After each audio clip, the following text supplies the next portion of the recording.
আমার মুসলমান বন্ধুগণ গভীর মনোযোগ। বাদশা ইউসুফ নামাজ চিন্তা করে দেখল, একটা মাত্র যুবক যদি হয়ে যায়, এক যুবকের মাধ্যমে আমার দেশের মধ্যে ফিতনা লেগে যাবে, আর আমি আমার দেশ চালাবো, কেউ সুযোগ পাবে না। এই চিন্তা করে ইউসুফ নওয়াজ নজরানে আসার পরে গোটা দেশ তালাশ করতে লাগলো। গোটা দেশ খুঁজে একটা যুবককে পেয়েছে। এই যুবকের নাম আল্লামা ওবায়দুল্লাহ সিন্দি ইনকালাবি তাফসিরে এই যুবকের নাম দিয়েছেন আব্দুল্লাহ বিন তামের, আব্দুল্লাহ বিন তামুর।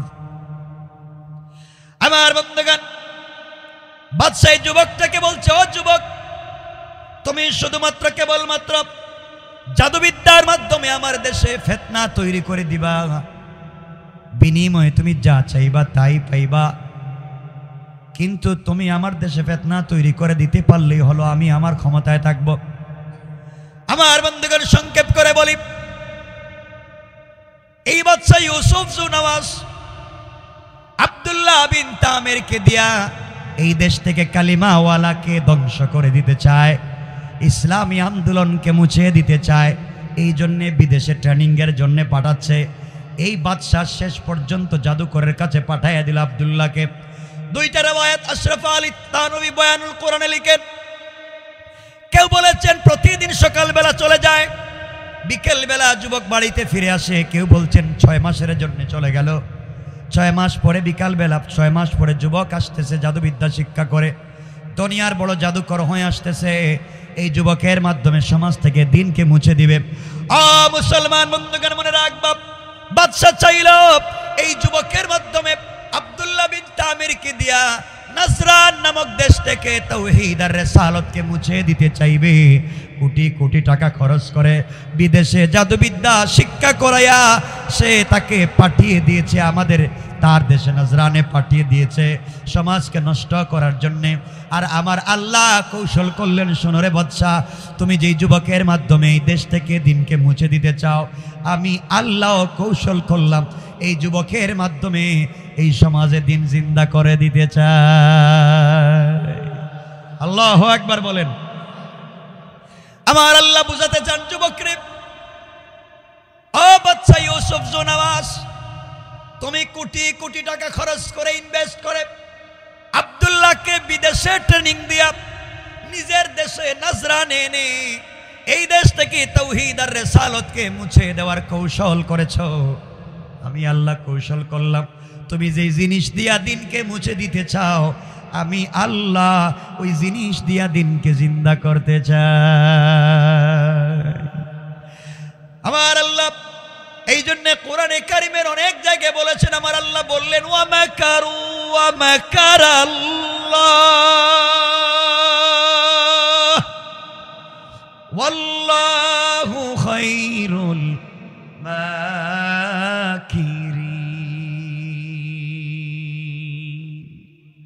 আল্লাহ রাব্বুল ইজ্জত ওয়াল জালাল বললেন, দুনিয়ার মানুষ কৌশল করে মনে করে দিনকে মুছে দিতে চায়, ওরা জানে না আমি আল্লাহর কৌশল আরো বড়। ওরা যেই জিনিসের মাধ্যমে দিন মুছে দিতে চায়, আমি আল্লাহ ওই জিনিস দিয়া দিনকে জিন্দা করতে চাই। কোন ঠিক কিনা? আমার বন্ধুগণ গভীর মনোযোগ। এক পর্যায়ে আব্দুল্লাহ বিন তামের বড় জাদুকর হয়ে জাদুবিদ্যা শিক্ষা করে নজরানে ঢুকে গিয়েছে। উদ্দেশ্য কালিমাওয়ালাদেরকে এই দেশের ভিতরে রাখা নাকি বের করে দেওয়া? কথা বলেন। বের করে দিবে। এই দেশে আর কেউ তাওহীদের দাওয়াত দিবে না, এই দেশে কেউ রিসালাতের দাওয়াত দিবে না। এই জন্যে দেশ থেকে বের করে দিতে চায়। নিয়ত করে জাদুবিদ্যা শিক্ষা করে যখন দেশের ভিতরে ঢুকেছে, আমার বন্ধুগণ বাদশার দরবারে যাবে, রাস্তায় যাওয়ার পথে তাকাইয়া দেখে গাছের একটা গোড়ায়, মাথায় পাগড়ি, মুখে সাদা দাড়ি, একজন আল্লাহওয়ালা গাছের গোড়ায় বসে বসে সত্য ধর্ম কালিমার দাওয়াত দিয়ে যায়। আমার বন্ধুগণ এক পর্যায়ে যুবক আব্দুল্লাহ এই মুরব্বীর কাছে এসে ডাক দিয়ে বলতেছে, বাবা আপনি বলেন তো, গাছের গোড়ায় বসে বসে আপনি কি করে যাচ্ছেন? মুরব্বী ডাক দিয়ে বললেন, যুবক তোমাকে চিনতে পারলাম না, আমি গাছের গোড়ায় বসে বসে সত্য ধর্ম কালিমার দাওয়াত দিচ্ছি, আল্লাহর তাওহীদ এবং রিসালাতের দাওয়াত দিচ্ছি।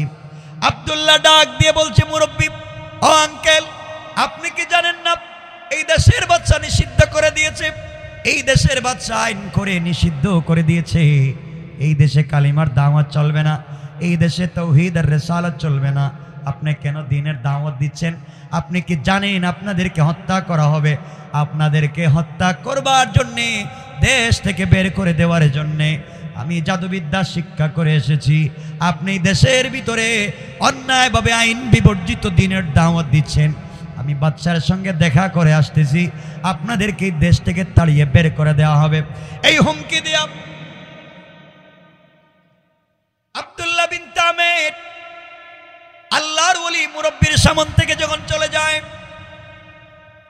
দাওয়াত দিয়া যুবককে, এই যুবক যখন আল্লাহর ওলিকে হুমকি দিয়া চলে যায়, যাওয়ার সময় আল্লাহর ওলি আব্দুল্লাহ বিন তামিরের চেহারার দিকে তাকালেন।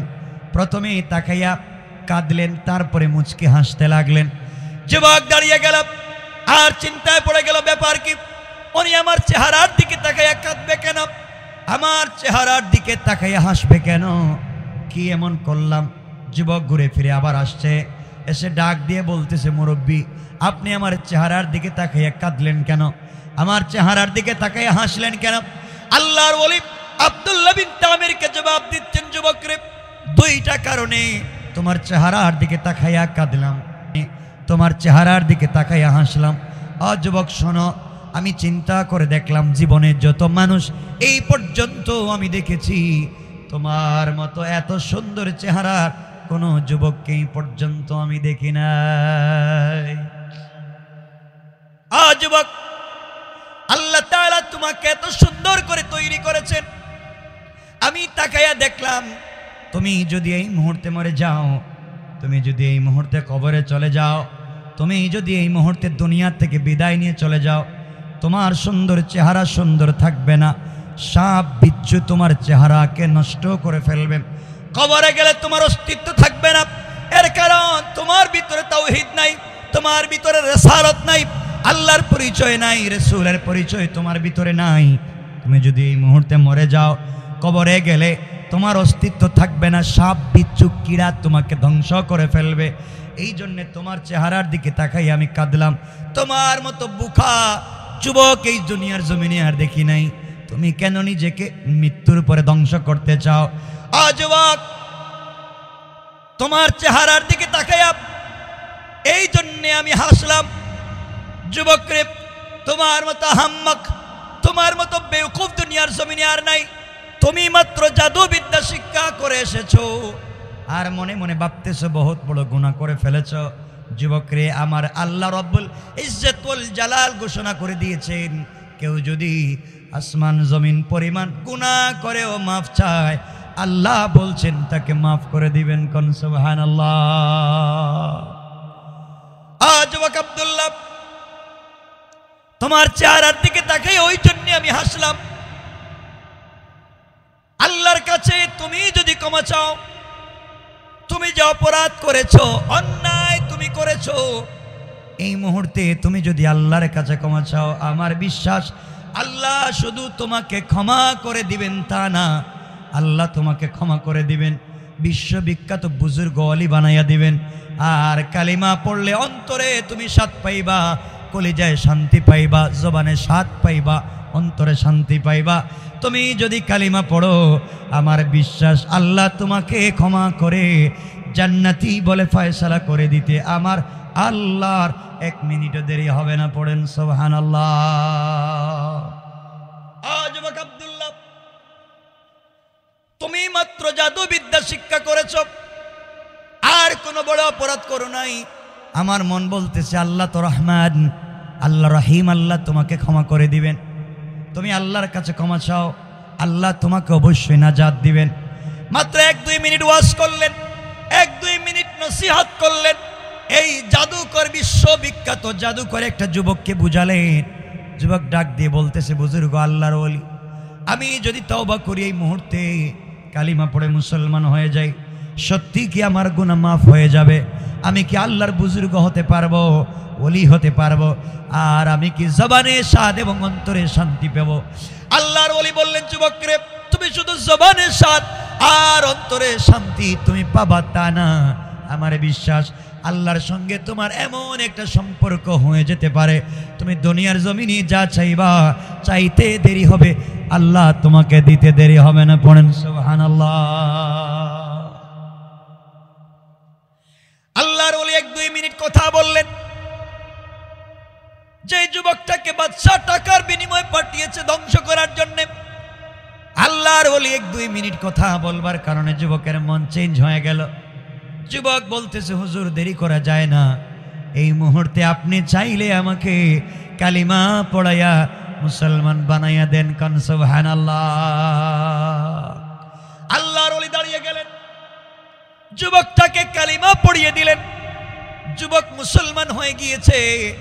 আল্লাহর ওলি বলতে লাগলেন, মুরব্বী বলতে লাগলেন, যুবক রে, আমার বিশ্বাস কালিমা যেহেতু পড়েছ, আল্লাহ তোমার পিছনের জিন্দেগির গুনাহগুলোকে মাফ করে দিয়েছেন, আল্লাহ তোমাকে অবশ্যই বুজুর্গ ওলি বানাবেন।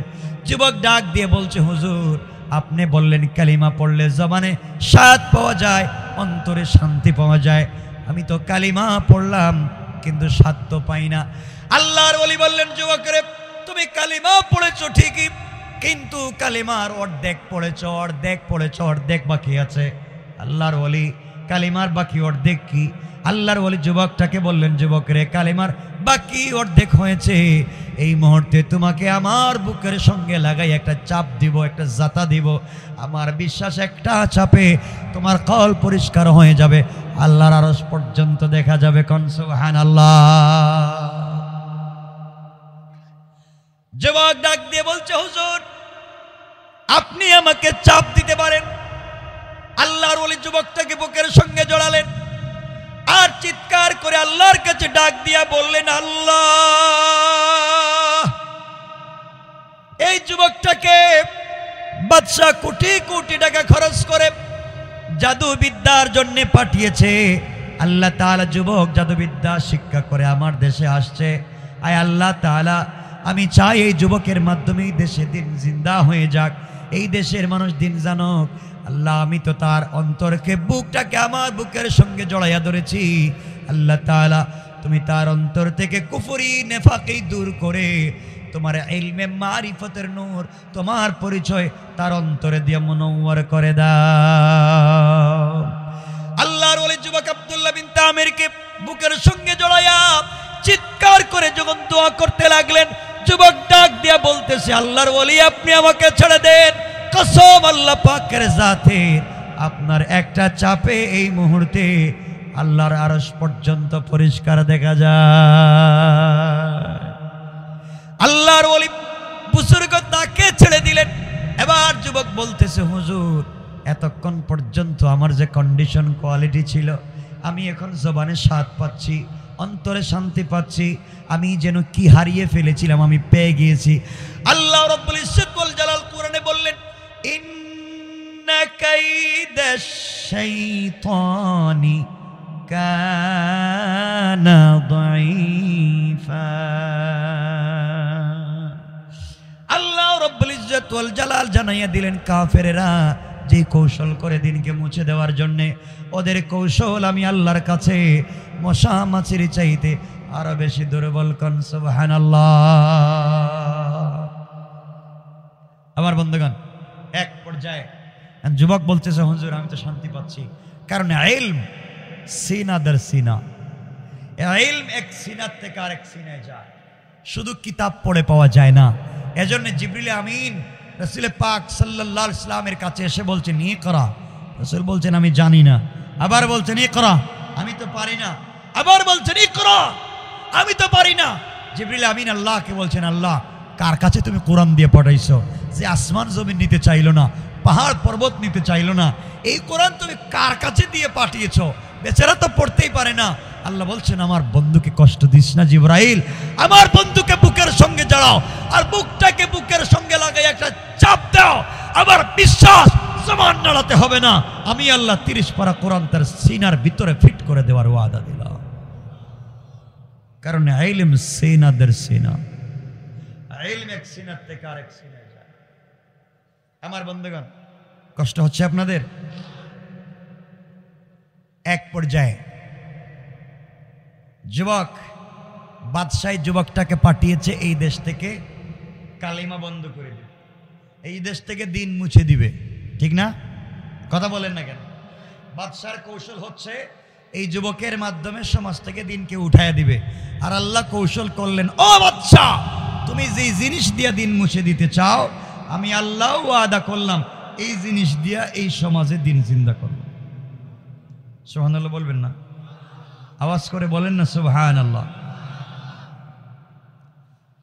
যুবক হুজুরকে বলছে, হুজুর আমি এখন কি করব? আমি এখন দিনের দাওয়াত দিই। আল্লাহর ওলি বলছেন, যুবক বাড়িতে যাও, আগে দিন শিখো, নিজে দিনের উপর ইস্তেকামত থাকো, এরপরে পাবলিকের কাছে দিনের দাওয়াত দাও। আমার বন্ধুগণ, যুবক এত দিনে বড় জাদুকর হয়ে আসছে, কয়েক মিনিট একজন বুজুর্গ আলেমের সংস্পর্শে থাকবার কারণে তার সব চেঞ্জ হয়ে গেল। যুবক এখন কালিমাওয়ালা, যুবক এখন জাদুকর না। চলে যাচ্ছে নিজের বাড়িতে, যাওয়ার পথে দুটা রেওয়ায়াত, রাস্তায় যাওয়ার পরে আমি একটা রেওয়ায়াতই বলছি, যেটা তারিখে ইবনে জারির তাবারিতে লিখছে। যাওয়ার সময় যুবক রাস্তায় গিয়ে দেখে রাস্তার দুই পার্শ্বে শত শত পাবলিক দাঁড়ায় আছে। রাস্তার দুই পার্শ্বে শত শত পাবলিক দাঁড়ায় আছে। রাস্তার মধ্যখানে বিশাল বড় একটা বাঘ রাস্তার মধ্যখানে দাঁড়িয়ে আছে। পাবলিক রাস্তা পার হতে পারতেছে না, কারণ পার হতে গেলেই বাঘ আক্রমণ করবে, আঘাত করবে। এই ভয়ে মানুষ রাস্তা পার হচ্ছে না, দাঁড়িয়ে আছে দুই পার্শ্বে। যুবক আস্তে আস্তে পাবলিকের কাছে গিয়ে জিজ্ঞেস করে, আপনারা এখানে কি করতেছে? আপনারা এখানে কি করেন? সকল মানুষ জবাব দিচ্ছে, যুবক রে, আমরা দাঁড়িয়ে আছি বাঘের ভয়ে, রাস্তা পার হতে পারতেছি না, যদি যাই তাহলে বাঘ আমাদেরকে আক্রমণ করবে, খেয়ে ফেলবে, এই জন্য আমরা রাস্তা পার হতে পারতেছি না, দাঁড়িয়ে আছি। যুবক চিন্তা করলো, আব্দুল্লাহ বিন তামের, আমি তো এই মাত্র কালিমা পড়ে আসছি। কি পড়ে? এই মাত্র কালিমা পড়ে আসছি, তাহলে একটা পরীক্ষা হয়ে যাক। এতক্ষণ তো জাদুবিদ্যা শিক্ষা করলাম, আর এই মাত্র কালিমা পড়ে আসলাম, তাহলে একটা পরীক্ষা হয়ে যাক, দেখি আল্লাহর কালিমার পাওয়ার বেশি না বাঘের শক্তি বেশি। সুবহানাল্লাহ বললেন না? এই চিন্তা করে যুবক আস্তে আস্তে করে বাঘের কাছে গেছে। বাঘের কাছে গিয়ে এক হাত দিয়ে এইভাবে বাঘের কান ধরছে, কান। সুবহানাল্লাহ বলবেন না? আপনাদের আওয়াজে মনে হচ্ছে সুবর্ণচরের মানুষ মনে হয় বাঘ পালতেছে দুই চারটা করে নাকি। এক হাত দিয়ে বাঘের কান ধরছে, আর আরেক হাত দিয়ে বাঘের গালে আচ্ছা মতো একটা থাপ্পড় মেরে দিচ্ছে। ডাক দিয়ে বলছে, এই বাঘ, আল্লাহ তোকে তৈরি করেছেন বন জঙ্গলে থাকবার জন্য, তুই রাস্তাঘাটে পাবলিকের ডিস্টার্ব করস কেন? তুই কি আমাকে চিনিস না? আমি কে? আমি একজন কালিমাওয়ালা আল্লাহর গোলাম। আল্লাহু আকবার বলেন, আল্লাহু আকবার। ওখানে গিয়ে চিৎকার করে বলতেছে, আমি কালিমাওয়ালা আল্লাহর গোলাম। আপনারা কি মনে করেন বাঘের কাছে গিয়ে নিজের পরিচয় দেন? আপনারা রাস্তাঘাটে পরিচয় দেন না? রাত 2টা হয়ে গেলে হুজুররা যখন রাস্তা দিয়ে যায়, টাকা পয়সা নিয়ে মানুষও যখন রাস্তা দিয়ে যায়, তো আপনারা রাস্তায় দাঁড়ায়, এখন এই দাঁড়ান, চিনেন আমার আমি কে? ঠিক না? যা আছে সব দেন। এই তো এই পরিচয় আপনাদের, যা আছে দেন। আর যুবক পরিচয় দিচ্ছে, আমাকে চিনো, আমি কে? কালিমাওয়ালা, কালিমা পড়ে আসছি, তোমার সাহস কম না, আমার সামনে দাঁড়িয়ে আছো। বলতে দেরি হয়েছে। আশরাফ আলী থানভী লিখেন, সাথে সাথে বাঘটা মাথাটা নোয়াইয়া কানটা নাড়াইয়া জঙ্গলে যাইতে 1 মিনিটও দেরি করে না। সুবহানাল্লাহ তো আসতে বললেন। পাবলিক মনে করছে পাইছি এবার। যেই যুবকের কথা বাঘ শুনে এ পিরুইব না তুই বকেটা, মানুষ তার কাছে তেল নিয়ে পানি নিয়ে লাইন ধরছে। আসলে তো হে তো এই লাইনের লোক না। কথা বলেন না কেন? কিরে আমার কাছে এগুলো নিয়ে আসে কেন? আমি তো এই কাজের কাজই না। মানুষ আসে, কারো চোখ নাই, যুবক চৌকে হাত দে, ভালো হয়ে যায় না। সুবহানাল্লাহ, এটা আগামী বছর কেমন? জুড়ে পড়েন সুবহানাল্লাহ, জুড়ে পড়েন।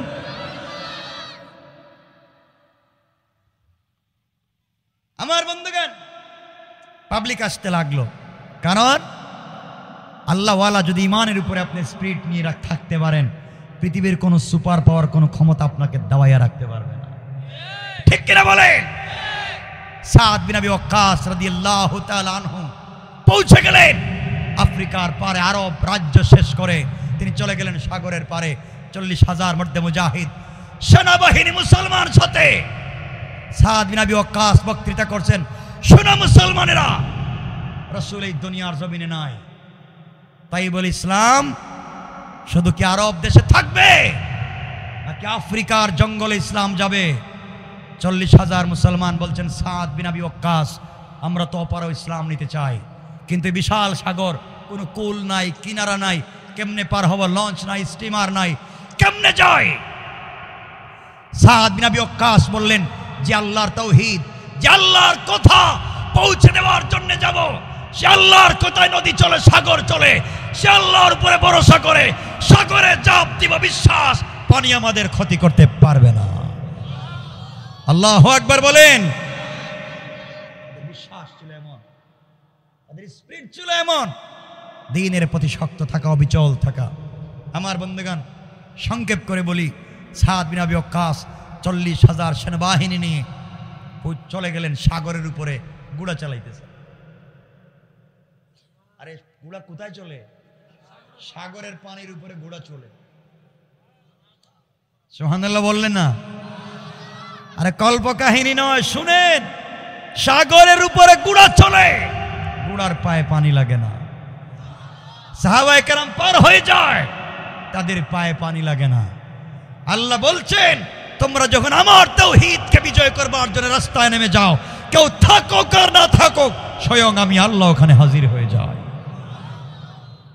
এর আরেকটু সামনে যদি বলি, সামনে গিয়া রাসূল পাক সাল্লাল্লাহু আলাইহি ওয়াসাল্লাম যেদিন হিজরত করে মক্কা থেকে মদিনায় যান, ঘটনা আমি বলছি না, আমি শুধু বুঝাচ্ছি আল্লাহ যে সাথে থাকেন। রাসূল পাক যেদিন চলে যাবেন মক্কা থেকে মদিনায়, গভীর রাত্রে হযরতে জিবরিল আমিন এসে বলছেন, ইয়া রাসূলুল্লাহ, আপনি উঠে ইয়াসরিবের দিকে হিজরত করেন, খেজুর বাগানের দিকে বের হয়ে যান। রাসূল পাক বলেন, এত রাত্রে? বলে, এক্ষুনি আপনি যাবেন, আল্লাহ আপনাকে বলেছেন আপনি যান। আমি বলতে চাই, আল্লাহর শক্তি পাওয়ার কেমনে সাথে থাকে। আমার বন্ধুগণ, গভীর মনোযোগ। আল্লাহর পয়গম্বর ঘুম থেকে উঠে গেলেন, সবুজ চাদর দিয়ে হযরতে আলীকে শোয়া দিলেন, নিজে উঠে তৈরি হয়ে গেলেন চলে যাওয়ার জন্য ইয়াসরিবের দিকে। হঠাৎ করে শুনতে পান কাফের বেঈমানেরা বাড়ির চতুর্দিকে ঘিরে ফেলে রেখেছে, নেজা নিয়ে, বল্লম নিয়ে, তীর নিয়ে, ধনুক নিয়ে আঘাত করবার জন্য। আল্লাহর পয়গম্বর চিন্তা করলেন, ঘর থেকে বের হলে নির্ঘাত মরে যেতে হবে, কাফেররা আমাকে দুনিয়া থেকে খতম করে দেবে। আল্লাহর কাছে ডাক দিয়ে বলছেন, আল্লাহ তাআলা, আমি যে এখন ঘর থেকে বের হব, আপনি আমাকে বললেন ঘর থেকে বের হয়ে হিজরত করবার জন্যে। আল্লাহ তাআলা, কাফেররা তো ঘরের চতুর্দিককে বেষ্টন করে রেখেছে, আমি কেমনে যাই? মেরে ফেলবে। আল্লাহ বললেন, বন্ধুরে, তোমার কাজ হলো আমি আল্লাহর উপরে ভরসা করে আমার নাম নিয়ে আমার পথে ঘর থেকে বের হয়ে যাওয়া, আর আমি আল্লাহর কাজ হলো তোমাকে সুস্থ রেখে মদিনা পর্যন্ত পৌঁছে দেওয়া। আল্লাহ রাসূল বলছেন, আল্লাহ তাআলা, আপনি তো বলেছেন আমি ঘর থেকে বের হব, ঠিকই মানি আপনার কথা, কিন্তু ভয় হয় ঘর থেকে বের হলে আঘাত করতে পারে। আল্লাহ বললেন, কি চাও? আল্লাহ তাআলা, তাদেরকে প্রতিরোধ করবার মতো কি আমি কিছু করতে পারি? আল্লাহ বললেন, বন্ধু, একটা কাজ করো, তাহলে হাতের মধ্যে কিছু কঙ্কর নেও, হাতের মধ্যে বালি নেও, হাতের মধ্যে পাথর নেও, ওগুলা নিয়ে আঘাত করো, তুমি শুধু নিক্ষেপ করো, কেউ তোমাকে দেখতে পারবে না, তুমি চলে যাইবে। আল্লাহ রাসূল বলছেন, আল্লাহ তাআলা, আমি যদি নিক্ষেপ করি, নিক্ষেপ করলে তো একদিকে যায়, আমি যেদিকে মারবো সেদিকেই পর্যন্ত যাবে। কাফেররা তো আমার ঘরের চতুর্দিকে, আমি একদিকে মারলে অপর দিকের কাফেররা আমাকে আঘাত করবে, হত্যা করে ফেলবে। আল্লাহ ডাক দিয়ে বলছেন, বন্ধুরে, তোমার কাজ হলো কঙ্কর গুলাকে কাফেরদের উপরে একদিকে নিক্ষেপ করে দেওয়া, আর আমি আল্লাহ সকল কাফেরদের চুকে চুকে পৌঁছে দেওয়ার এই মুহূর্তে জিম্মাদারে নিয়ে নিলাম।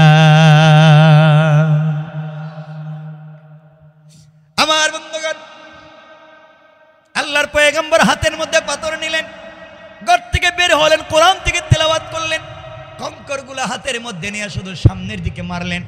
কাফেররা চতুর্দিকে আছে, মারলেন সামন দিকে। তাকাইয়া দেখেন চতুর্দিকের কাফেরদের চুকে চুকে পৌঁছে গিয়েছে। মারলেন একদিকে, পৌঁছে গেল সকল দিকের কাফেরদের চুকে। সবাই চোখ রগড়াতে লাগলো, চোখ মুছতে লাগলো। আল্লাহর রাসূল পৌঁছে গেলেন মদিনা ইয়াসরিবে, কেউ দেখতে পারলো না। আমার বন্ধুগণ, ঘটনা বলছি না।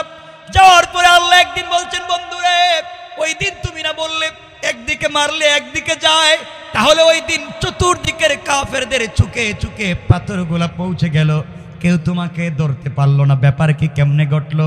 আল্লাহ রাসূল বলছেন, আল্লাহ তাআলা আমি তো জানি না, আমি তো একদিকে মারলাম, আমার পিছন দিকে পাথর কেমনে গেল, ডাইনে বামে গেল জানি না। আমার আল্লাহ বলছেন, ওয়ামা রামাইতা ইয রামাইতা ওয়ালাকিন্নাল্লাহ রামা। আল্লাহ রাব্বুল ইজ্জত ওয়াল জালাল বললেন, বন্ধুরে তুমি শুধুমাত্র কেবলমাত্র আমার উপরে ভরসা করে তুমি নিক্ষেপ করার দায়িত্ব নিয়েছো, আর এগুলাকে সবার চুকে চুকে আমি আল্লাহ স্বয়ং আমার কুদরতের হাত দিয়া পৌঁছে দিয়েছি। কোন সুবহানাল্লাহ, আল্লাহু আকবার। বুঝাতে চাইলাম, আল্লাহর উপরে ভরসা করে বের হলে হেফাজত করবেন কে? বলেন না কে? আমি জানি না আপনারা এত রাত্রে কথা শুনেন কিনা, আপনাদের কষ্ট হচ্ছে, আর ঠান্ডাও বাহিরে অভাব নাই। কষ্ট হচ্ছে না? আপনাদের কন্ডিশনে মনে হচ্ছে কষ্ট হচ্ছে। কালকে কাজ কাম নাই আপনাদের? নাই, কষ্ট হচ্ছে আমি বুঝতেছি। আমিও লম্বা করতে চাইবো না। একটু হাত উঠে দেখান, একটু হাত তুলেন তো। এখন কাদের কাদের কষ্ট হচ্ছে দেখুন। কি এখনো কষ্ট হচ্ছে? এত কথা বলার পরেও কষ্ট হয়?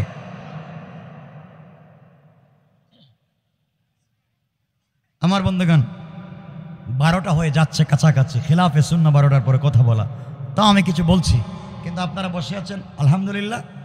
যদি 1-2 জন উঠেন, 1-2 জন, আমি সাথে সাথে কথা রেখে দেব। কারণ কথা বলা আমার দায়িত্ব এতটুকুন যতটুকুন আপনারা বুঝবেন। যখন আপনারা বুঝতে চাইবেন না, মানতে চাইবেন না, তখন আর কথা বলবো। বসবেন, কিছু কয় না, সবাই বলেন।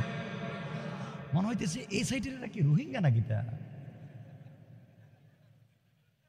হ্যাঁ, ওয়াজই বুঝতেছে না মনে হইতেছে আমার। বসবেন তো ইনশাআল্লাহ? আওয়াজ করে বলেন, এই জবান দিয়েছেন কে?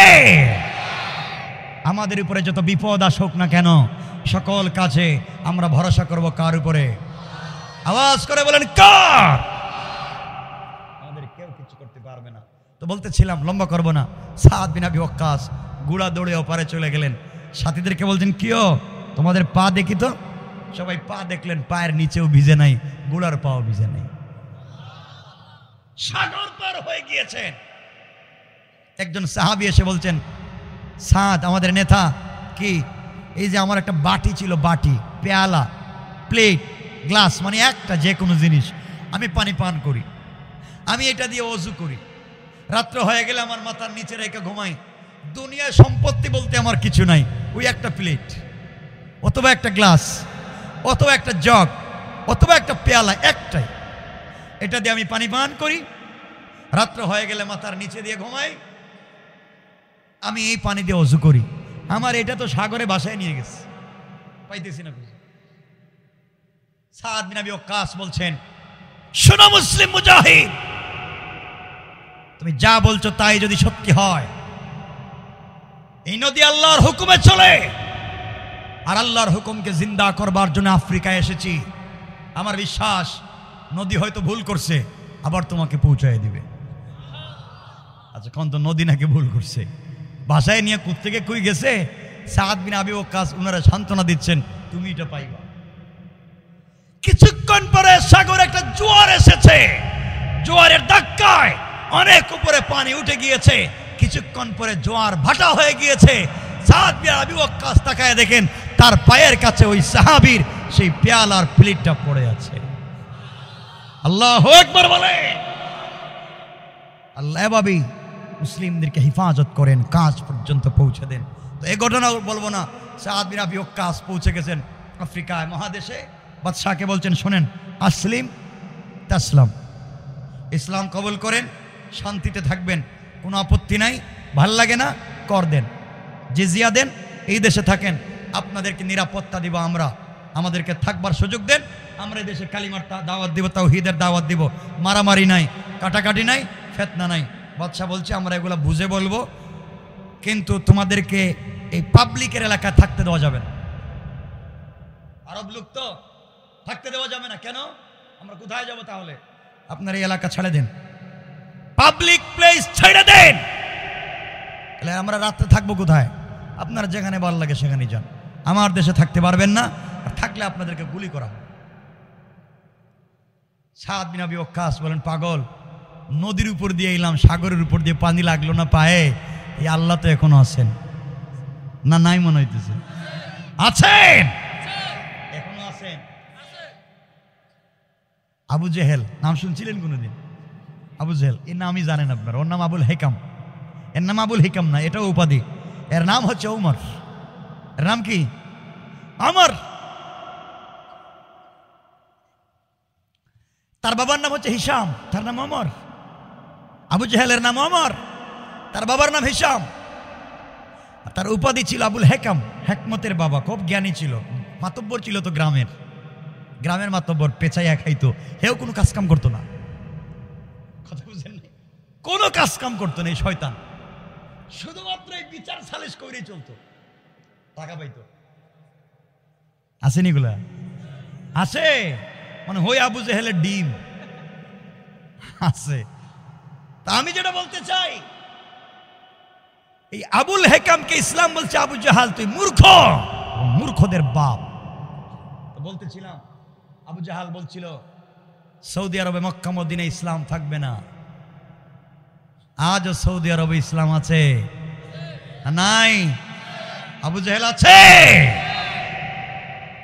নমরুদ বলছে এই দুনিয়া থেকে মুসলিম মিল্লাতের পিতা ইব্রাহিমকে আগুন দিয়ে জ্বালিয়ে পুড়িয়ে ছাই করে দেবে। আজও ইব্রাহিমের সন্তানরা দুনিয়া আছে, কিন্তু নমরুদ নাই। আছে। ফেরাউন চাইলো হযরতে মূসা আলাইহিস সালামকে সাগরে ডুবাইয়া মাইরে ফেলায় দিব। আল্লাহ বলছেন, ওই ফেরাউন, আমার মূসার নাম লওয়ার মতো মানুষ এখনো আছে, কিন্তু মিস্টার ফেরাউন। কথা বলেন না কেন? নাই।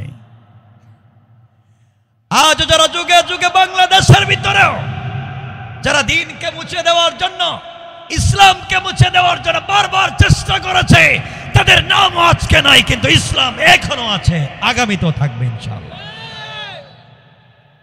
এজন্য ওই জায়গায় আমরা হাত দেব না ইনশাআল্লাহ, ইসলামের বিরুদ্ধে আমরা কাজ করব না ইনশাআল্লাহ। বলেন না ইনশাআল্লাহ? আমার বন্ধুগণ, ঘটনা বলছি না, সাদ বিন আবি ওয়াক্কাস চলে গেলেন আফ্রিকার জঙ্গলে। সাথীদেরকে বলেন, যা বাদ দেন, পাবলিক থাকতে দেয় নাই, জঙ্গলে যাই। সাথীরা বলছেন, আপনি আমাদের কিনে জঙ্গলে যাইবেন? ওখানে তো বাঘ, ভাল্লুক, সিংহ, অজগর, সাপ খায় ফেলবে, ওখানে থাকবো কেমনে? তিনি বলছেন, ওগুলারে যিনি বানাইছেন তার কথাই তো বলতে চাইতিস। সাদ বিন আবি ওয়াক্কাস জঙ্গলে পৌঁছে গেলেন, লম্বা বক্তৃতা করছেন, প্রায় 2 পৃষ্ঠার মতো আরবি বক্তৃতা করলেন হযরতে সাদ। জঙ্গলে পৌঁছে গেলেন, হাতের লাঠি দিয়ে দাগ দিলেন। জঙ্গলের ভিতরে, আফ্রিকার জঙ্গল, দাগ দিয়া দাগের ভিতরে সবাই নিয়ে ঢুকছেন। ঢুকে তিনি বলতেছেন জঙ্গলকে লক্ষ্য করে, জঙ্গলের হিংস্র প্রাণী, এ জঙ্গলের হিংস্র প্রাণী শোনো, নাহনু আসহাব রাসূলিল্লাহ সাল্লাল্লাহু আলাইহি ওয়াসাল্লাম, আমরা রাসূলের সাথী বন্ধু, আমরা এদেশে এসেছি তাওহীদের দাওয়াত দিতে, রিসালাতের দাওয়াত দিতে।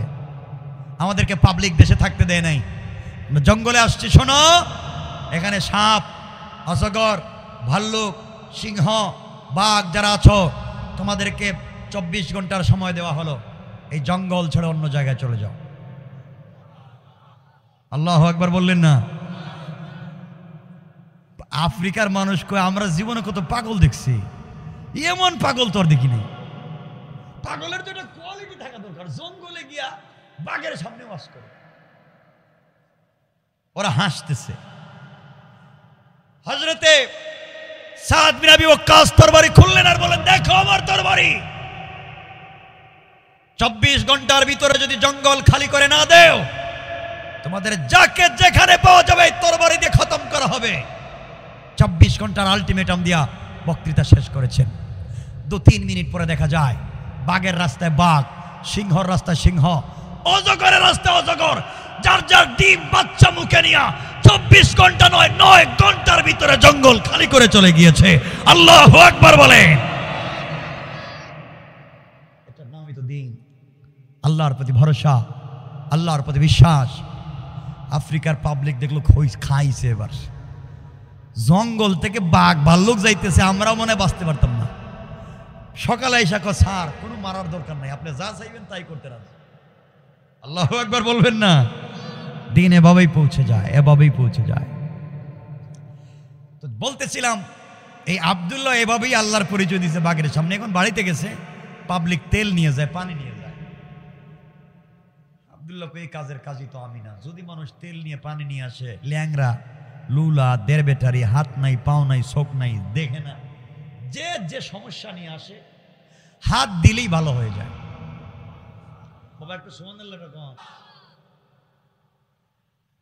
যুবক চিন্তা করলো, না না না, এভাবে যদি মানুষ আসে তাহলে তো সবাই শুধু তেল পানি নিয়ে ব্যস্ত।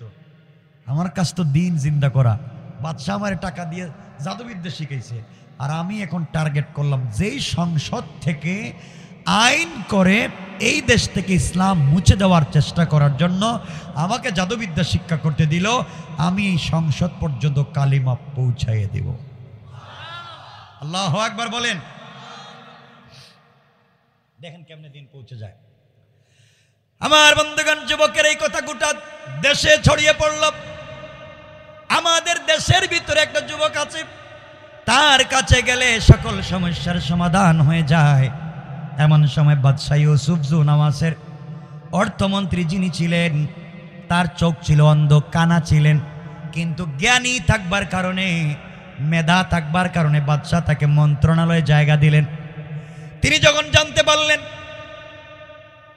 আমাদের দেশে একটা যুবক আছে, যেই যুবক চোখ ভালো করে দিতে পারে, মন্ত্রী সাহেব উপঢৌকন নিয়ে, হাদিয়া নিয়ে, তোহফা নিয়ে, অনেক টাকা পয়সা নিয়া আব্দুল্লাহ বিন তামেরের বাড়িতে হাজির হয়ে গেলেন।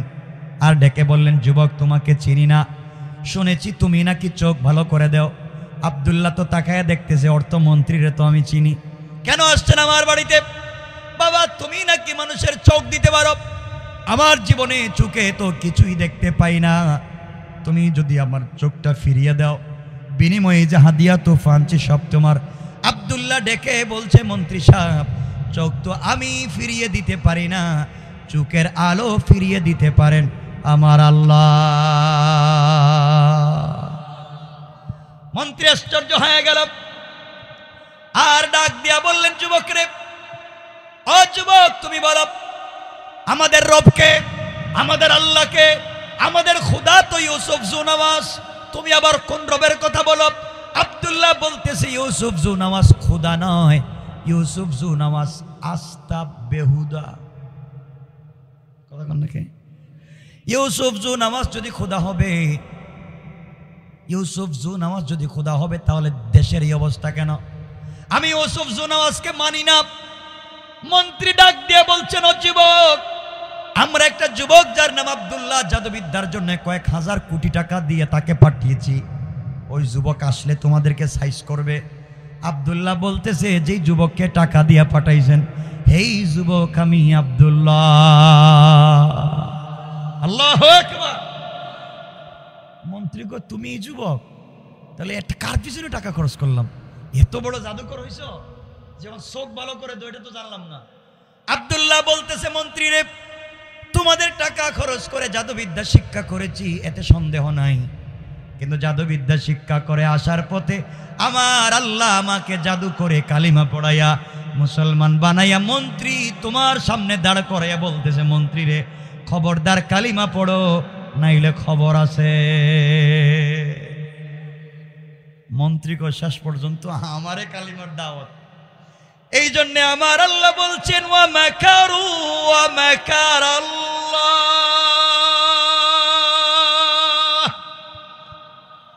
ওয়াল্লাহু খায়রুল মাকিরিন।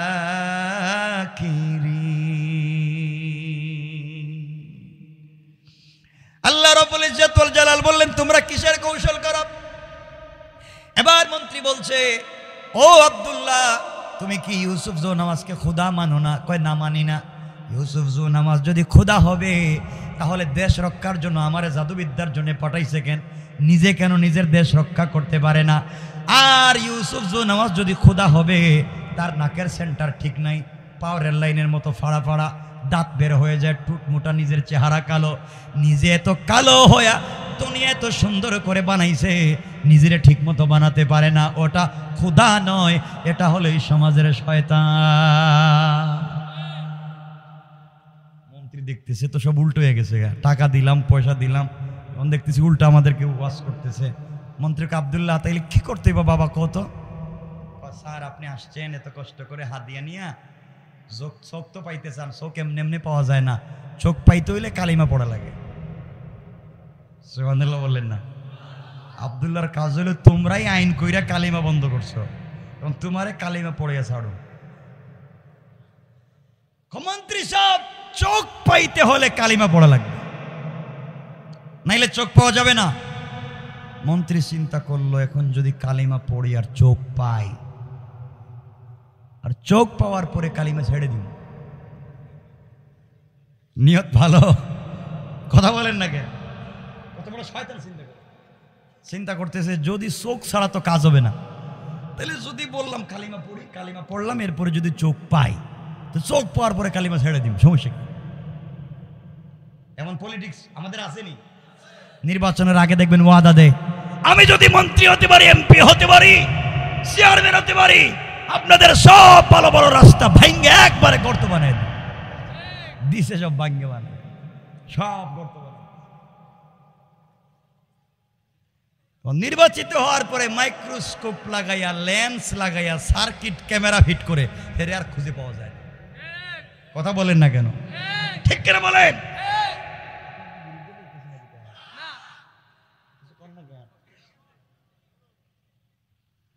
আমার বন্ধুগণ, মন্ত্রী তো চিন্তা করছে, এখন তো বাস্তব, ওখান থেকে এরা বুদ্ধি আনছে। এই জন্য আমাদের দেশের লোক নির্বাচনের আগে ওয়াদা দেয়, নির্বাচনের কথা বলে, এগুলো পলিটিক্স, এগুলো মনে নাই। মন্ত্রীও চিন্তা করতেছে, কালিমা পড়ি, চোখ পেলে ছেড়ে দিব। নিয়ত ভালো, বলা লাগবে ভালো না খারাপ? আব্দুল্লাহ কালিমা পড়ো, ঠিক আছে। আব্দুল্লাহ কালিমা পড়াই দিস, কালিমা পড়াইয়া নিজের হাত চুকের মধ্যে রাইখা বলতেছে, আল্লাহ ও বাটপার, নিয়ত ভালো না, কিন্তু আল্লাহ আমি তো এর জবানেও কালিমা চালু করে দিছি, আর আমি চাই এর মাধ্যমে সংসদেও কালিমা পৌঁছে দিতে, আল্লাহ এর চোখটা ভালো করে দাও। বলতেই চোখ ভালো হয়ে গেছে। সুবহানাল্লাহ বলেন না? মন্ত্রী বলতেছে, আব্দুল্লাহ এই যে আমরা দেখতেছি, মাশাআল্লাহ খুব ঠিক আছে, তো থ্যাংক ইউ, হাদিয়া তুফানো, আমি যাই, চোখ পাইলাম, হাদিয়া দিলাম। আব্দুল্লাহ কই যাইবেন? যাইতেছি গা তো, আবার চোখ পাইলাম, কালিমা পড়লাম, হাদিয়া দিলাম। না না না, কালিমা তো অর্ধেক পড়ছে, বাকি অর্ধেক বাকি আছে। বাকি অর্ধেক কি? কয় জাতা দিমু, জাতা জাতা। সুবহানাল্লাহ বলেন না?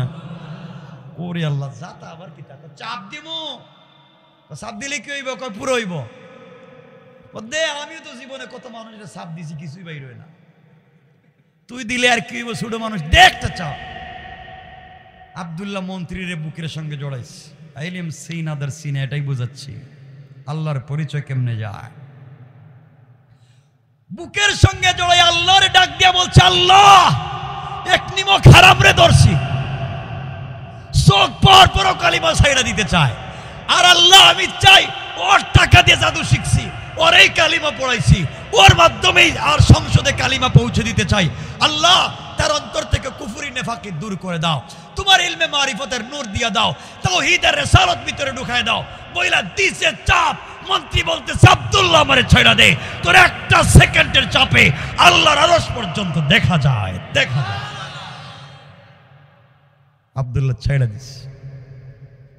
মন্ত্রী বলতেছে, আব্দুল্লাহ বাপ মাফ চাই, আর জীবনে যাইতাম না, দরকার নেই মন্ত্রিত্ব, বাড়ি গাড়ির দরকার নেই, কি করলে এটা তো স্বাদ পাই, আল্লাহর জিকির করলে তো শান্তি পাই, ভাল লাগতেছে তো, এতদিন অন্যায় পথে ছিলাম, খুব শান্তি পাচ্ছি, আমি আর কোথাও যাব না, তোমার এখানে থাকবো, খাইয়া না খাইয়া গাছতলায়, এরপরে কালিমা পড়বো, পাবলিকে কালিমার দাওয়াত দিব।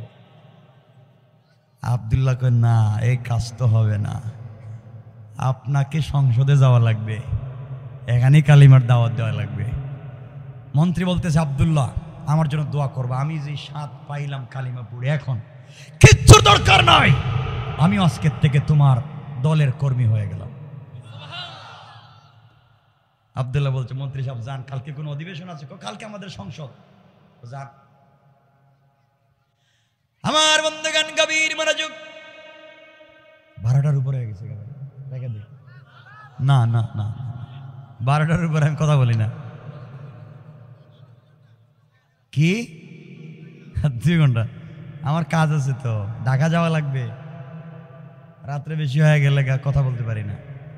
কষ্ট হচ্ছে না আপনাদের? না, ভাত খাই আইছেন, খাইবেন না, ঠান্ডা হয়ে যেতেছে সব, শেষ করে দিই। আরে না, লম্বা করবো না, আমি সঙ্গে পড়ে দিচ্ছি, শুনেন।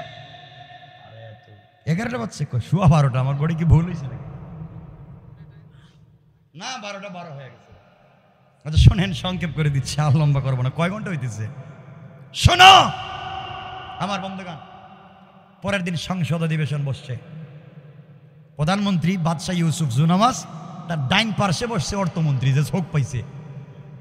প্রধানমন্ত্রী বাদশাহ ইউসুফ জুনামাজ অর্থমন্ত্রীর দিকে তাকায়, দেখে চোখ ভালো, চোখে দেখতেছে।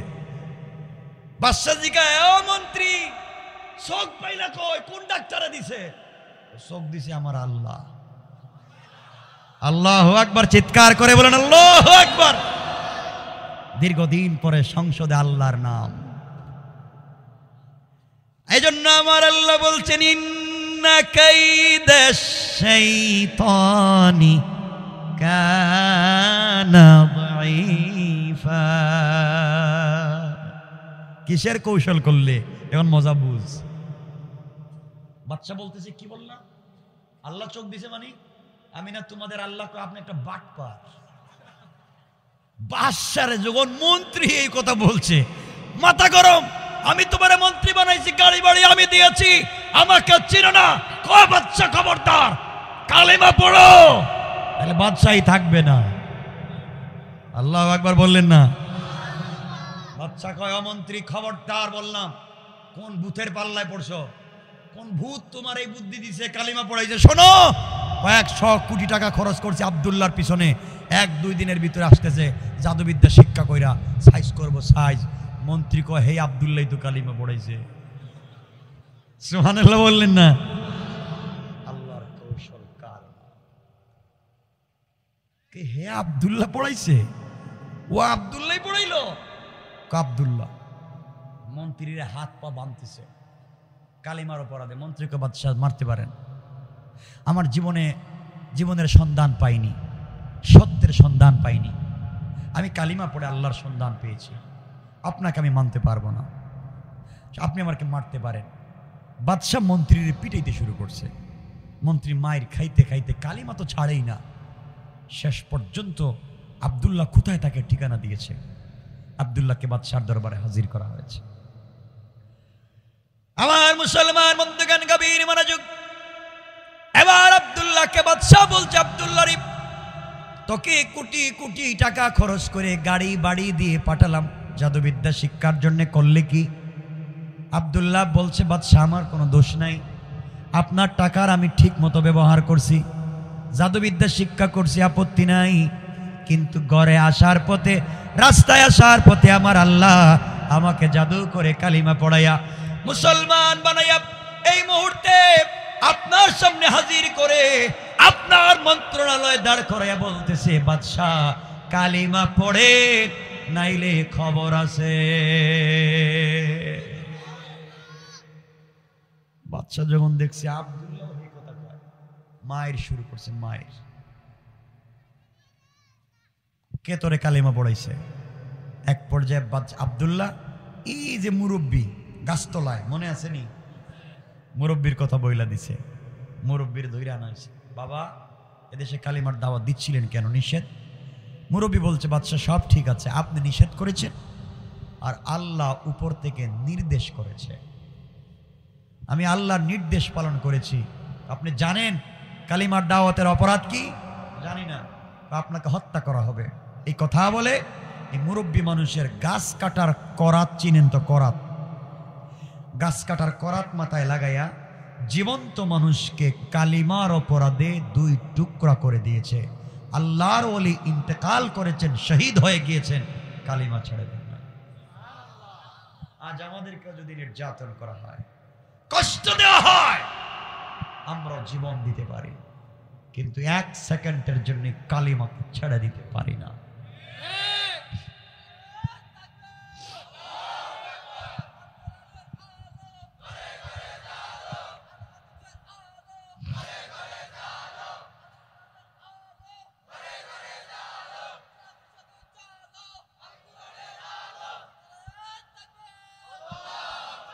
আমার বন্ধুগণ, এক পর্যায়ে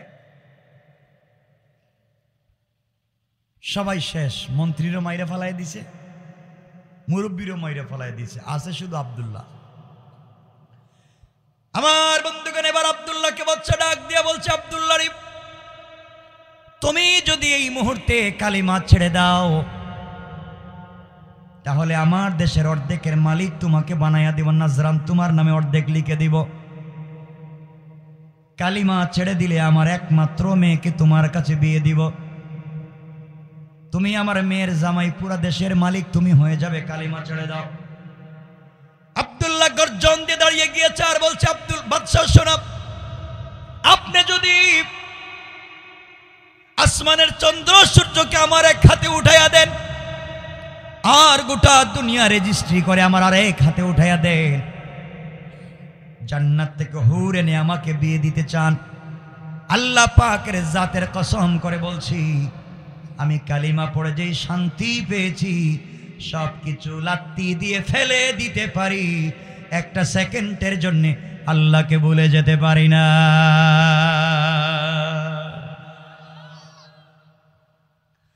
বাদশা দেখলো কোনোভাবেই কাজ হয় না, শেষ পর্যন্ত 70 জন সেনাবাহিনী দিয়ে আব্দুল্লাহকে পাঠিয়ে দিয়েছে, নিয়ে যাও, পাহাড়ের উপরে উঠাইয়া হাত পা বেঁধে পাহাড় থেকে ধাক্কা দিয়ে নিচে ফেলে হত্যা করে দিবা, যেন হাড্ডিও ভেঙে যায়।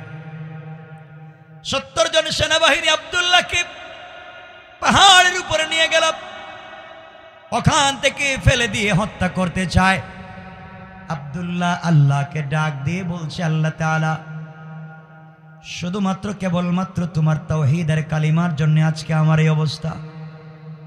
আল্লাহ জাদুবিদ্যা শিক্ষা করে কোটি টাকা খরচ আমার পিছনে হয়েছে, আমি কালিমা পড়েছি, এত নির্যাতন শুধু তোমাকে ভালোবেসে হচ্ছে। আল্লাহ তাআলা, কালিমা ছেড়ে দিলে বাদশার মেয়েকে বিয়ে করতে পারি, কালিমা ছেড়ে দিলে দেশের মালিক হতে পারি, আয় আল্লাহ তাআলা সব ছেড়ে দিতে পারি, কিন্তু আমি কালিমা ছেড়ে দিতে পারি না।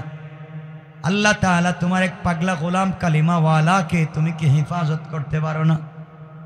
আয় আল্লাহ, আমি কালিমার জন্য তো স্যাক্রিফাইস করতে গেলাম, আর তুমি কি আমাকে হেফাজত করতে পারো না? এই কথা বলে চোখের পানি যখন ছেড়ে দিয়েছে, আল্লাহর রহমতের সাগরে জোশ উঠে গিয়েছে। আল্লাহ জমিনকে বলেছেন, ইদা সুলসিলাতিল আরদু সিলসালাহা, ভূমিকম্প শুরু করে দে। পাহাড় কাঁপতে লাগলো, ভূমিকম্প শুরু হয়ে গেল, পাহাড় ফেটে টুকরা টুকরা হয়ে গেল।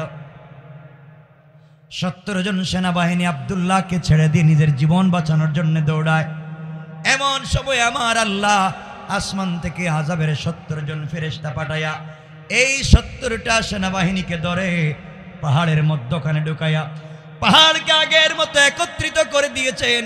70টা সেনাবাহিনী মরে গিয়েছে, আর আব্দুল্লাহ বিন তামেরকে সুস্থ রেখে ভালো অবস্থায় হাঁটাইয়া হাঁটাইয়া বাদশার দরবারে আল্লাহ তাকে পৌঁছে দিয়েছে। বাদশা বলতেছে, আব্দুল্লাহ তুমি যে আইলা, আমার 70 জন সেনাবাহিনী কই? বাদশাহ হেরা দেখছি পাহাড়ের উপরে আল্লাহুম্মা বিসমিকা আমুতু আহইয়া কই ঘুমায় গেছে গা। নাই মানে ঘুমাইছে মানে কি? কই নাই। নাই মানে কি? কই কার বিরুদ্ধে যুদ্ধ লাগছেন আপনি? বাদশাহ তো আরো গরম হয়েছে, 70 জন নাই করে ফেলাইছে একজন, আরো 70 জন দিয়ে কইছে যাও এরে নিয়ে এখন সাগরে যাও, নদী নিয়ে সাগরে যাও, আর সাগরে গিয়ে হাত পা বেঁধে ডাইরেক্ট সাগরে ছেড়ে দিবা যেন আর আসতে না পারে। 70 জন সেনাবাহিনী সাগরে নিয়ে গেল।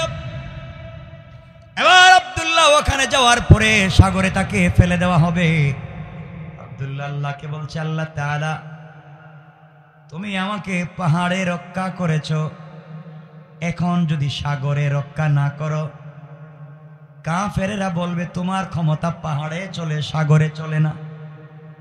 আয় আল্লাহ তোমার ক্ষমতা নিয়ে টিটকারি করবে। আল্লাহ তাআলা তুমি যদি আমাকে এই মুহূর্তে কালিমার কারণে সাগরে বাঁচাইয়া দিতে পারো, আল্লাহ কথা দিলাম আমি এই দেশের সকল জনগণের কানে কানে তোমার কালিমার দাওয়াত আমি পৌঁছে দেওয়ার ওয়াদা দিলাম। আল্লাহ সাথে সাথে সাগরকে বলছেন, সাগর উত্তাল হয়ে যাও। সাগর উত্তাল হয়ে গিয়েছে, তাদের নৌকা ভেঙ্গে টুকরা টুকরা হয়ে গিয়েছে। 70 জন সেনাবাহিনী আব্দুল্লাহকে ছেড়ে দিয়ে নিজের জীবন বাঁচানোর জন্য সাঁতরায়। আল্লাহ আসমান থেকে 70 জন আযাবের ফেরেশতা পাঠাইয়া কাদা মাটি আর পানি ঠিক মতো খাওয়াইয়া সাগরের নিচে 70টাকে ছেড়ে দিলেন। আর আব্দুল্লাহকে সুস্থ রেখে ভালো অবস্থায় পানির উপর দিয়া হাঁটাইয়া হাঁটাইয়া বাদশাহর দরবারে পৌঁছে দিয়েছে। বাদশাহ কয়, আব্দুল্লাহ আমার সেনাবাহিনী 70 জন কই? কয়রা দেখতেছে জীবনের শেষ গোসল করতেছে। গোসল করতেছে মানে কই নাই তো, এরা তো গেছে গা। বাদশাহ চিন্তা করলো প্রতিদিন যদি 70 জন যায় মাস শেষে কি কেউ থাকবো? পুরা সেনাবাহিনীর কেম্পি খালি হয়ে যাব।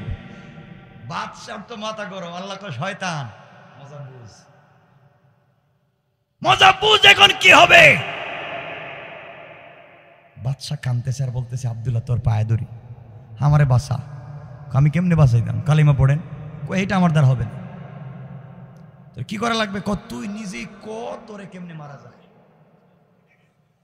সেই কথা কি কোনোদিন পাগলে কইব যে আমারে কেমনে মারা যায় আমি বইলা দিব? আব্দুল্লাহ কই এই জায়গা মতো আসছেন বাদশাহ, এইটা একটা ভালো কাজ করবেন, আমাকে আপনি মারতে পারবেন আমার শর্ত যদি মানেন, আর আমার শর্ত যদি না মানেন জীবনে আপনি আমারে মারতে পারবেন না। শর্ত কি? শর্ত হলো, আব্দুল্লাহ মনে মনে ভাবতেছে আমি মরার আগে তোরেও কালিমা পড়াবো। সুবহানাল্লাহ বললেন না? এখন শর্তটা কি? কালিমা কেমনে হবে? এই দেশের মানুষের কি অবস্থা হবে? এরপর আল্লাহ যে বলছেন কুতিলা আসহাবুল উখদুদ, এই আমার আলোচ্য আয়াত, এখানে মিলাচ্ছি না, তো লম্বা আলোচনা, লম্বা হয়ে যেতেছে, এজন্য আর লম্বা করতে চাই না। আরে বাবা 12:30 হয়ে যেতেছে গা, বুঝেন না? আমি কি প্লাস্টিক যে রাস্তা দিয়ে আইছি, আমার তো ভয় হইতেছে যাই কেমনে। কষ্ট হচ্ছে না আপনাদের? না কর, আর লম্বা করতে চাই না ভাই, এখন লম্বা হয়ে যাচ্ছে তো, বুঝতেছেন না আপনারা? কয়েক মিনিট কেউ কথা বলতে পারবেন না, রাইকা দিলি শেষ। আব্দুল্লাহ বলতে পারছে আমাকে মারতে পারবেন, কি করা লাগবে? আমার নাম পুরা দেশে 3 মাস মাইকিং করবেন। করলাম, করে সারা দেশের আবাল বৃদ্ধ বনিতা ছোট বড় নারী পুরুষ ছেলে মেয়ে সকল মানুষকে এক মাঠে হাজির করবেন। তো করলাম। এরপরে আমাকে আপনি ওই মাঠে নিয়ে যাইবেন। মাঠে নিয়ে সবার সামনে আমার গলায় আপনি ছুরি লাগাইয়া টানবেন, মারতে পারবেন। কি লাভ হইল? তখন আপনি মারতে গেলে আমি একটা কালিমা বলবো, কালিমা, এই কালিমা আপনি পড়বেন। কালিমা পড়ে যদি আমার গলায় ছুরি লাগা তাহলে আপনি আমাকে মারতে পারবেন, আর কালিমা যদি না পড়েন কিয়ামত পর্যন্ত মারতে পারবেন না। সুবহানাল্লাহ বললেন না? আব্দুল্লাহকে আমি একজন তো মরবো বেটা, আর পুরা দেশটারই কালিমা পড়ে যাও। তুই যে দেশে কালিমা বন্ধ করছো সেই দেশে কালিমা পতাকা আমি উড়াইয়া আমি মরতে চাই। সুবহানাল্লাহ বললেন না? বাদশা কয় আব্দুল্লাহ তুই যাই ক তুই মরবি কিনা হেডে ক, আমার বইতেছে তোরে দিয়া, আমি মরে যাবো যদি আমার কালিমা পড়ে আমার গলায় ছুরি লাগে। আমি যেটা বলবো যে শব্দ, এই শব্দ বলে গলায় ছুরি লাগালে আমি মরবো, আর এই শব্দ না বললে মরবো না। এখন আপনি কি বলবেন নাকি বলবেন এটা কয়েকশো বার বলবেন, এরপরে মরা লাগবে। ঠিক আছে আমার মুসলমান বন্ধুগণ, গভীর মনোযোগ, কথা সংক্ষেপ। এক পর্যায়ে গোটা দেশে মাইকিং হয়ে গেল, গোটা দেশের নজরানের মানুষ একটা মাঠে জমা হয়ে গেল। বাদশা আব্দুল্লাহকে নিয়ে ওখানে গেল। মানুষের মধ্যে কৌতূহল, কত মানুষকে বাদশা ফাঁসিয়ে দিয়ে মারছে, কোনোদিন দাওয়াত করে নাই, আর আজকে একটা যুবককে মারবে, গোটা দেশের মানুষকে দাওয়াত করছে। কৌতূহল কমছে না বাড়ছে? সবাই আব্দুল্লাহকে একটা নজর দেখতে চায়। গোটা দেশের মানুষ হাজির। বাদশা বলতেছে আব্দুল্লাহ বলতো এবার কি করা লাগবে? মরে যাবে, তোর জীবনের কোনো চাহিদা আছে কি? আব্দুল্লাহ বলেছে বাদশা আমার জীবনের চাহিদা আছে। শেষ চাহিদা কি বল? আব্দুল্লাহ বলছে আমার জীবনের শেষ চাহিদা 2 মিনিট ওয়াজ কর্ম। কোটি কোটি পাবলিকের সামনে 2 মিনিট ওয়াজের সময় দিবেন। বাদশাহ মনে করছে 2 মিনিটে আর কি হয়, জীবনে কত ওয়াজ করছে, কাজ হয় না, 2 মিনিট সময় দিলাম, মরার আগে যাবার লাগে বল। এবার আব্দুল্লাহ দাঁড়িয়েছে লক্ষ লক্ষ জনগণের সামনে আর বলতেছে নজরানের মানুষ, আমার নাম আব্দুল্লাহ বিন তামের, বাদশার নাম ইউসুফ জু নওয়াজ। এই বাদশাহ আমাকে জাদুবিদ্যার জন্য পাঠিয়েছিল কোটি টাকা খরচ করে, কিন্তু আসার পথে আমি কালিমা পড়েছি, বাদশাকে বাদ দিয়ে আল্লাহর উপরে ঈমান এনেছি, আল্লাহর তাওহীদ এবং রাসূলের রিসালাতের উপরে ঈমান আনছি। এই কারণে এই অপরাধে বাদশাহ আমাকে মারতে চায়। 70 জন সেনাবাহিনী দিয়ে বাদশাহ আমাকে পাহাড়ে মারবার জন্য পাঠিয়েছিল। আমি যার উপরে ঈমান এনেছি ওই আল্লাহ তাআলা আমাকে রক্ষা করেছেন, বাদশার 70 জন সেনাবাহিনীকে খতম করেছেন। এরপরে বাদশাহ আরো 70 জন দিয়ে সাগরে পাঠালো। আমার আল্লাহ আমাকে হেফাজত করলেন, তার 70 জন সেনাবাহিনী ধ্বংস হলো। কেমনে আমাকে মারা যায়? আমার কাছে পরামর্শ বাদশাহ চাইল। আমি আপনাদেরকে একত্রিত করবার জন্য বলেছিলাম, এখন আপনাদের কাছে একটা কথা বলি, ও দেশের জনগণ, আমি এক আল্লাহর উপরে ঈমান এনেছি, আর বাদশাহ আল্লাহর উপরে ঈমান আনে নাই, এই জন্য এতদিন পর্যন্ত আমাকে মারতে পারে নাই। বহুত কৌশল করেছে, আমার আল্লাহ আমাকে হেফাজত করেছেন। এই মুহূর্তে বাদশাহ আমাকে আঘাত করবে, মারবে, কিন্তু মারতে পারবে না। কালিমা ছাড়া বাদশাহ আমার গলায় ছুরি লাগাবে, আমি মরব না। বাদশাকে আমি একটা কালিমা বলবো, এই কালিমা বলে গলায় যদি ছুরি লাগাইয়া দেয়, আমি যে কালিমা বলবো এই কালিমা পড়ে যদি গলায় ছুরি লাগায়, আর যদি আমি মরে যাই, মনে করবে আমার আল্লাহর নাম সত্য। এতদিন আমাকে মারতে পারে নাই আমার আল্লাহর নাম না নেওয়ার কারণে, আর আজকে আমার আল্লাহর নাম নেওয়ার কারণে আমাকে মারতে পারলো। যদি দেখো আমার আল্লাহর নাম নিয়ে আমার গলায় ছুরি লাগিয়ে টান দেওয়ার পরে আমি মরে যাই, আমার আল্লাহর নাম সত্য, আর আমার আল্লাহর নাম নেওয়ার পরে যদি আমি না মরি, তাহলে আমার আল্লাহ মিথ্যা, বাদশাহ ইউসুফ জু নওয়াজ সত্য। এই সত্য মিথ্যার বিচার আপনাদের কাছে দিয়া আমি বিদায় নিলাম। এই কথা বলে আব্দুল্লাহ কথা শেষ করল, শুয়ে পড়েছে। বাদশাহ বলেছে আব্দুল্লাহরে কেমনে হত্যা করব? আব্দুল্লাহ বলছে আমি সিজদায় গিয়ে যখন পড়ব সুবহান রাব্বিয়াল আলা, ওই সময় আপনি আমার গলায় ছুরি লাগাবেন। কি দোয়া পড়তে হবে আমাকে বল। আব্দুল্লাহ বলছে ও বাদশাহ ইউসুফ জু নওয়াজ, আমার গলায় ছুরি লাগাই আপনি পড়বেন বিসমিল্লাহি রাব্বিল গোলাম। এই গোলামের সত্য রবের নামে গলায় ছুরি লাগাইয়া দিলাম। আব্দুল্লাহর রব যদি সত্য হয় আব্দুল্লাহ মরে যাবে, আর আব্দুল্লাহর রব যদি মিথ্যা হয় আব্দুল্লাহ মরবে না। এই কথা বলে আপনি আমার গলায় ছুরি লাগালে আমি মরব, নলে মরব না। বাদশাহ আব্দুল্লাহর গলায় ছুরি লাগাইয়া পড়তে লাগলো বিসমিল্লাহির রব্বিল গোলাম। এই কথা বলে যখন টান দিয়েছে, সাথে সাথে আব্দুল্লাহ শহীদ হয়ে জান্নাতে পৌঁছে গিয়েছে। এবার বাদশা ইউসুফ জুন্নাস নাচতে শুরু করেছে, ঢোল তবলা বাজাতে শুরু করেছে। আব্দুল্লাহ নাই, মন্ত্রীও নাই, এই মুরব্বিও নাই, এই দেশের ভিতরে কেউ কালিমার দাওয়াত দেওয়ার মতো নাই। আমার ক্ষমতা থেকে গেল। দেশের কোটি কোটি জনগণ দেখছেনি, সবাই চিন্তায় পড়ে গেল, আহারে এতদিন পর্যন্ত বাদশা আব্দুল্লাহকে মারতে পারলো না, বহুত কৌশল করলো আব্দুল্লাহর আল্লাহর নাম না নেওয়ার কারণে। আর আজকে আব্দুল্লাহকে মারতে পারলো আব্দুল্লাহর আল্লাহর নাম নেওয়ার কারণে।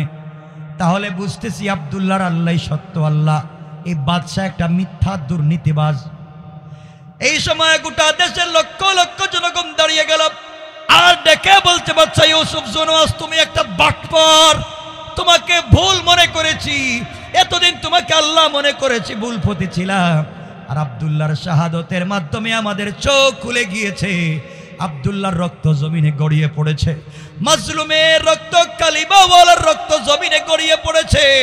আমার সকল মুসলমান যারা এই মুহূর্তে কালিমা পড়েছে এদেরকে মারার জন্য বড় বড় গর্ত খনন করে আগুন জ্বালালো, এক একজন ধরে ধরে হত্যা করতে চাইল। এই কথা আমার আল্লাহ ৩-৪টা কসম খেয়ে বলতেছেন, কুতিলা আসহাবুল উখদুদ। আল্লাহ রাব্বুল ইজ্জত ওয়াল জালাল বললেন, যারা গর্ত খনন করে আমার মুসলমানদেরকে, কালিমাওয়ালাদেরকে হত্যা করতে চাইল, তাদেরকে তো মারতে পারলো না। আন্নারি দাতিল ওয়াকুদ, যারা গর্তের পারে বসে বসে আমার মুসলমানদেরকে হত্যা করা হচ্ছে, তারা তামসা দেখেছে, তামসাওয়ালাদেরকেও সাইজ করেছি, আগুন যারা জ্বালিয়েছে সাইজ করেছি, যারা গর্ত খনন করেছে তাদেরকেও ঠিক করেছি। আল্লাহ বললেন, যারা কালিমাওয়ালাকে মারার জন্য গর্ত খনন করেছে, আমি আল্লাহ তাদেরকে হেফাজতের ওয়াদা দিলাম। আল্লাহু আকবার। এখন মাত্র আসলাম আয়াতে, বাদশা এখন গর্ত খনন করতেছে মাত্র, এখন আগুন জ্বালাইবো আর কেমনে কেমনে মারবো, এত লম্বা আলোচনা। একজন কোটি কোটি মানুষ এখন মুসলমান, বাদশা গর্ত খনন করতেছে, আগুন জ্বালাইতেছে, তামসা দেখার লোক জমা হয়েছে, এখন এদেরকে মারতে চায়। আসুন আমরা সামনের দিকেও যাইতে চাই না, এখানে রেখে দিলাম, আর লম্বা করবো না। এখন গর্ত খনন হইতেছে মাত্র, এখন কেমনে কেমনে এত মানুষরা জ্বালাইবো, আর আল্লাহ কি করবেন? এরপর আল্লাহ বলছেন, আমি একটা বাতাস ছেড়ে দিব, বাতাস, আর গর্ত থেকে বাতাস বাইর হইব, আগুন বাইর হইব, আর বাতাস আসবে। যারা পাশে বৈশা থামসা দেখতেছিল, এদেরকে কেমনে সাইজ করবো, বাদশারে কেমনে সাইজ করবো, এগুলা লম্বা কথা বুঝছেন। মাত্র আয়াত পর্যন্ত আসলাম, এটি আমার তাফসীরি আলোচনা। আল্লাহ এতক্ষণ কসম করে বলছেন, এই পাগল, গর্ত খনন করে কারে জ্বালাইতে চাস? সুতরাং এখানেই থাকুক।